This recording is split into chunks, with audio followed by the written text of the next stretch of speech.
Hai guys, balik lagi di channel aku, Rata Pramesti. Di video kali ini, aku bakal berusaha buat sharing gimana sih strategi lolos dengan aturan SNMPTN 2023 yang terbaru yang udah dijelaskan oleh Bapak Nadiem Makarim, Mas Menteri kita ya.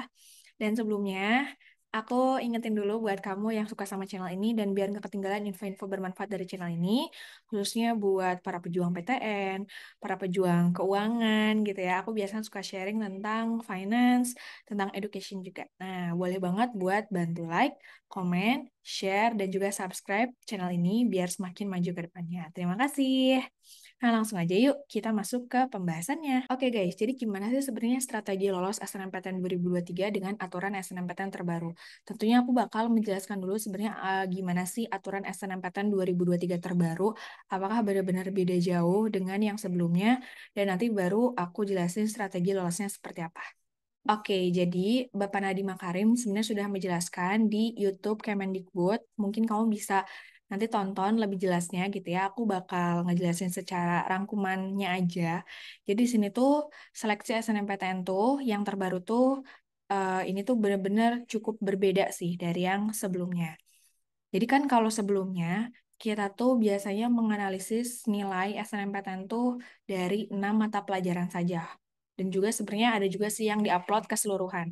Cuma yang benar-benar dilihat tuh yang 6 mata pelajaran. Nah, jadi itu tuh dikatakan bahwa pilihan program studinya tuh dibatasi berdasarkan jurusan di pendidikan menengah. Karena kan memang dibedakan juga ada IPA dan IPS gitu ya. Nah, di peraturan terbaru tuh nanti siswa tuh akan belajar secara holistik atau keseluruhan, sehingga bisa lebih mengeksplor minat dan bakatnya.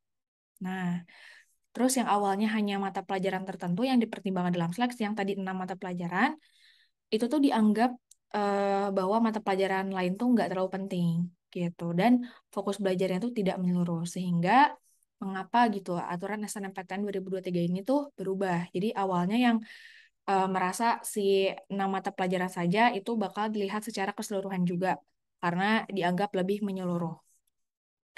Kenapa gitu? Karena di sini tuh sukses di masa depan tuh bukan hanya dari beberapa mata pelajaran saja. Karena harus katanya tuh holistik dan lintas disipliner atau multidisipliner. Misalnya seorang insinyur, dia itu nggak hanya untuk menguasai ilmu dasarnya teknik atau fisika gitu ya, fisika matematika, tapi memang ilmu pembeda lainnya adalah yang bisa menjadikan dia itu seorang yang unggul di bidang insinyur adalah desainnya gitu. Desain kan berarti kita harus belajar di materi yang sosialnya kayak gitu. Jadi memang tidak bisa dipisah-pisahkan. Lalu pengacara, ilmu dasarnya memang hukum. Jadi memang kalau di SMA-nya usahakan lebih bagus di PPKN, di sosiologi. Nah, tapi perlu juga dalam communication skill sebagai pembedanya. Dan itu tuh ada di mata pelajaran lain. Lalu sutradara film, ilmu dasarnya memang perfilman. Jadi yang seni-seni gitu ya. Tapi pembedanya adalah bagaimana dia bisa memasarkan si filmnya dengan baik agar bisa ditonton oleh banyak orang. Jadi ilmu ekonomi juga harus dipelajari. Nah, jadi proses seleksi masuk PTN itu mendorong pembelajaran yang menyeluruh, holistik, dan multidisiplin di jenjang pendidikan menengah. Nah, oleh karena itu, nah ini yang berubah tuh ya, seleksi nasional berdasarkan prestasi itu berfokus pada pemberian penghargaan yang tinggi atas kesuksesan pembelajaran yang menyeluruh di pendidikan menengah. Yang pertama adalah minimal 50% nilai rata-rata rapot seluruh mata pelajaran. Nah, jadi minimal nih. Jadi kalau misalnya si PTN-nya mau lebih dari 50% ya bisa aja. Kan minimal 50%. Jadi memang buatnya tuh benar-benar tinggi banget, guys. Jadi nilai keseluruhan mata pelajaran itu perlu dipertimbangkan. Yang kedua, maksimal 50% komponen penggali minat dan bakat. Penggali minat dan bakat ini tuh bisa jadi ada 3 pilihan, yaitu 2 nilai raport dari maksimal 2 mata pelajaran pendukung dan atau prestasi dan atau portofolio itu untuk program seni dan olahraga. Jadi maksudnya nanti PTN tuh bisa untuk membedakan gitu ya, mana persentase buat 2 nilai mata pelajaran pendukung dan mana juga untuk yang prestasi. Misalnya nih, 25% untuk nilai raport 2 mata pelajaran pendukung dan 25% untuk prestasi. Prestasinya misalnya sertifikat atau penghargaan yang berhubungan dengan jurusan tersebut. Nah, intinya nanti PTN tuh bisa menentukan sendiri gitu ya, komposisi persentasenya. Ini aturan dari atasnya seperti ini gitu ya, minimal 50% nilai keseluruhan raport dan maksimal 50% menggali minat bakat. Nah, pokoknya totalnya nanti harus 100% dan subkomponen untuk komponen 2 dan komposisi persentase bobotnya itu harus sesuai aja gitu. Dan penentuan ini dapat berbeda antar prodi dalam PTN yang sama. Jadi benar-benar jadi PR banget sih buat PTN, buat fakultas, buat prodinya. Kan nanti pasti bakal beda-beda, khususnya di poin yang A ini. 2 nilai rapot dari maksimal 2 mata pelajaran pendukung. Nah, mungkin kamu juga kepo gitu ya. Kalau misalnya pengen masuk jurusan olahraga, sebenarnya 2 nilai mata pelajaran pendukungnya apa ya? Pastinya olahraga salah satunya ya. Nah, di situ bakal dipertimbangkan. Nah, ini aku bakal kasih contoh gitu ya, gambaran sederhana penerapan SNMPTN 2023. Tapi sebelumnya, kita lihat dulu yang ini. Nah, jadi kenapa sih harus minimal 50% nilai rata-rata raport seluruh mata pelajaran? Karena peserta didik itu terdorong untuk berprestasi di seluruh mata pelajaran secara holistik. Jadi kalau misalnya kamu mau ikut-ikutan olimpiade yang nggak sesuai sama minat kamu, pengen coba-coba aja, ikut aja gitu. Nanti biar kamu tahu sebenarnya kamu tuh minat nggak di situ gitu. Terus maksimal 50% komponen penggali minat bakat, ini juga terdorong untuk mengeksplorasi minat dan bakatnya. Cuma menurut aku ya, kalau misalnya diterapkan di 2023 memang agak jadi hmm, belum siap sih. Karena kan maksudnya sebentar lagi gitu ya SNMPTN 2023 di Desember. Dan mungkin siswa-siswanya juga masih pro dengan yang lama. Mungkin kalau menurut aku ya, ini tuh lebih baik diterapkan ketika memang kurikulumnya juga sudah kurikulum merdeka, yang memang sudah belajar secara menyeluruh dari kelas 1 sampai kelas 3. Jadi memang lebih fokus aja. Cuma ya kita dukung aja lah ya. Ini kan keputusan dari Kemendikbud. Nah, ini contohnya. Contohnya gini guys. Jadi misalnya ya, ini hanya analisis pribadi ya. Jadi kalau misalnya nanti ada kekeliruan, tolong aja komen. Ini hanya sederhana aja untuk penerapan SNMPTN 2003. Misalnya nih, siswa A itu dari sekolah sekolah tertentu gitu ya, memilih kedokteran di suatu PTN. Aku nggak sebut PTN apa gitu ya. Nah, terus dengan adanya penerapan SNMPTN aturan terbarunya, minimal 50% nilai mata pelajarannya. Nah, dilihat nih, nilai rata-rata keseluruhan siswanya itu berapa untuk yang kognitif. Biasanya untuk kognitif ya, cuma untuk tahun ini nanti dipastikan lagi aja kognitif atau sama yang keterampilan. Misalnya 85.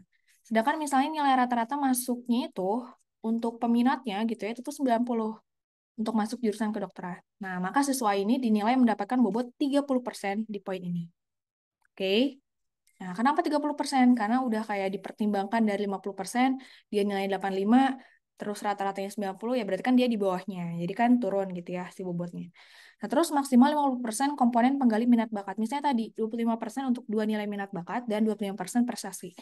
Nah, untuk masuk ke jurusan kedokteran, biasanya kan nilai unggulnya yang dilihat itu biologi dan kimia. Nah, misalnya itu dia udah rata-rata kan nilai itu 90. Dan sertifikatnya itu dia melampirkan 2 prestasi. Maksimal kan 3 gitu ya. Jadi ya ibaratnya udah memenuhi, kalau dari 100% dia udah ngelampirin 2 ya berarti 65% gitu ya. Dia udah penuhi.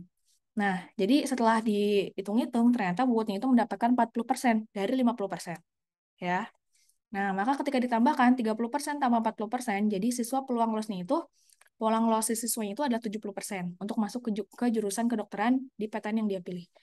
Dan kalau misalnya emang masih masuk kuota, ingat nih, masuk kuota itu maksudnya gimana? Misalnya jurusan kedokteran tuh menerima daya tampungnya itu 100 orang. Ternyata peminatnya 1000 orang. Nah, di 70% peluang lolos itu dia tuh misalnya masuk ke urutan 95, berarti kan dia masih masuk kuota. Nah, berarti dia diterima. Tapi kalau misalnya dia di urutan 200, sedangkan kuotanya 100, nah dia nggak diterima. Gitu. Nah, itu simpelnya seperti itu ya. Cuma dalam pelaksanaan aslinya pasti memang lebih ribet gitu kan. Dan memang tidak pernah terbuka gitu dalam teknis seperti ini. Nah, ini juga tentunya belum termasuk faktor lain khusus yang PTN pertimbangkan, misalnya kayak asal daerahnya, atau alumninya, dan lain-lain. Aku juga belum tahu apakah faktor-faktor lain yang mendukung itu tuh bakal tetap dipertimbangkan atau memang full aja di komponen persentase ini. Gitu ya. Semoga jelas. Kalau misalnya yang kurang jelas, boleh komen. Nah, dan ini tips lolos dari aku. Yang pertama adalah tidak menganggap sepele semua mata pelajaran karena memang menjadi faktor penilai. Ingat tadi minimal 50% guys. Bayangkan kalau misalnya ada PTN yang nerapin 80% itu, wah, dari keseluruhan nilai mata pelajaran. Lalu tentukan jurusan sesuai minat bakat sedini mungkin. Nah, misalnya kamu udah kelas 12 sekarang, dihadapkan dengan aturan ini, kamu kayak bingung gitu kan. Pokoknya jangan panik, jangan bingung, kamu tinggal lihat aja kira-kira hobi, passion, kemampuan, atau nilai unggul raport kamu, atau bahkan karir yang kamu pengenin itu apa, gitu ya. Ya memang benar-benar harus dari hati dan diri kamu sendiri, nggak ada yang bisa nentuin selain diri kamu.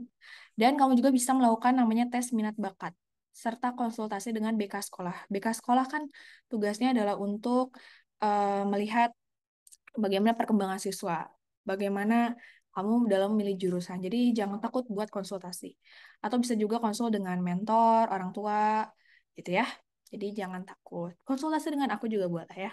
Kalau bisa DM IG aku, atau bisa komen-komen di YouTube aku, kayak gitu. Terus yang ketiga adalah mengusahakan unggul di bidang yang dipilih sesuai minat bakat dengan melampirkan sertifikat sesuai dengan pilihan. Mumpung masih ada waktu sampai Desember, tambahin lagi gitu ya, prestasi-prestasi. Misalnya kamu ikut lomba, usahain misalnya juara itu lebih bagus, atau misalnya ikut olimpiade, usahain nilainya bagus, itu lebih bagus untuk melampirkan nanti di SNMPTN 2023. Lalu mengetahui komponen dua pelajaran tambahan sesuai minat bakat dan meningkatkan prestasi atau portofolio pada bidang atau mata pelajaran terkait. Tadi, jurusan kedokteran, berarti kan biologi kimia. Terus jurusan ekonomi misalnya ekonomi matematika. Matematikanya matematika yang IPS ya, matematika wajib gitu. Dan jurusan-jurusan lain misalnya hukum, itu PPKN, sosiologi, dan lain-lain gitu ya. Oke, nah udah deh gitu aja dari aku. Semoga penjelasannya ini tidak bikin kamu makin bingung, tapi bikin kamu lebih tercerahkan aja pikirannya. Dan pokoknya good luck, selamat berjuang. Walaupun memang tantangan, rintangan menghadang dari aturan-aturan ini, percaya aja sama kemampuan kamu, dan kamu harus yakin bahwa rezeki itu tidak akan pernah tertukar dan bakal datang di waktu yang tepat. Oke? Itu aja dari aku. Kalau misalnya kamu ada saran konten lain, boleh banget kirim di kolom komentar. Dan kalau misalnya kamu ada pertanyaan, boleh banget kirim di kolom komentar. Nanti aku bakal bantu jawab. Itu aja dari aku ya. Thank you for watching and bye. Success for you.